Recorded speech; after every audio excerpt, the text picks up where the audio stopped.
చూస్తే ప్రసన్న కుమార్ మిశ్రా అని తెలిసింది. Prasanna Kumar Mishra native of Odisha.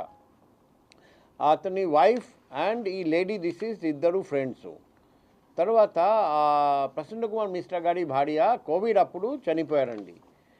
కానీ ఆ పరిచయం మాత్రం ప్రసన్న కుమార్ మిశ్రాతో ఆ డిసీజ్ లేడీతో పరిచయం కంటిన్యూ అయింది.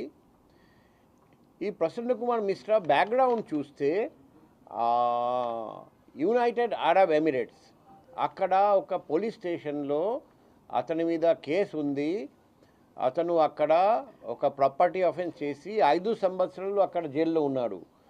తర్వాత 5 సంవత్సరం తర్వాత అతను జైలు నుండి బయటికి వచ్చాడు. వచ్చిన తర్వాత ఇక్కడికి మన ఇండియాకి తిరిగి రావడం జరిగింది. ఇప్పుడు ఆ వ్యక్తి ప్రసన్న కుమార్ మిశ్రా కొన్ని అప్పు తీసుకున్నారు వేరే వాళ్ళ నుండి. ఆ అప్పు తీర్చాలంటే ఆయన ఏం ప్లాన్ చేశారంటే ఈ లేడీ డిసీజ్ మేరా నుండి గొలుసు దొంగతనం చేస్తామని అనుకున్నారు.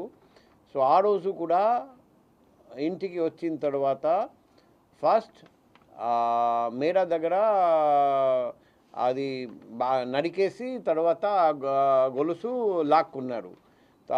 అప్పుడు ఆ లేడీ చనిపోయాడు. తర్వాత మళ్ళీ బయటికి పోతూ ఉంటే మరి మేల్ డిసీజ్తో కూడా స్కాఫల్ జరిగింది. అప్పుడు మేల్ డిసీజ్కి కూడా విచక్షణ రహితంగా స్టాబ్ చేసి చంపేశారు. ఆ క్రైమ్ వెపన్ అతను ఒక సూపర్ మార్కెట్ నుండి కొన్నాడు, స్వయం తీసుకొచ్చారు.